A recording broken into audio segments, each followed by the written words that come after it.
రేగవడలంటే ఎంతమందికి ఇష్టమో కామెంట్ చేయండి. చూడ్డానికే నోరు ఊరిపోతుంది, తింటే తీయ తీయగా పుల్ల పుల్లగా భలేగుంటుంది. నాకైతే భలే ఇష్టం. అండ్ దట్టు ఇది సీజనల్ ఫ్రూట్. సో సంవత్సరం మొత్తం దొరకదు కాబట్టి నిల్వ చేసుకునే పద్ధతిలో రేగవడలు చేసుకొని తింటే సంవత్సరం పొడవునా తినచ్చు కదా అన్నట్టుగా మేము చేస్తూ ఉంటాము. ఇంతవరకు మీరు ట్రై చేయకుంటే తప్పకుండా ట్రై చేయండి.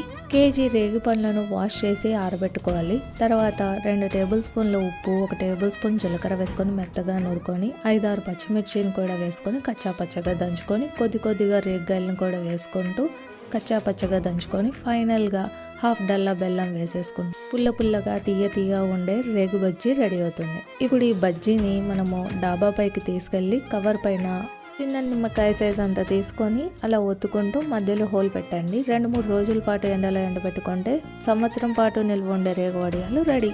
వీడియో నచ్చితే లైక్ అండ్ సబ్స్క్రైబ్.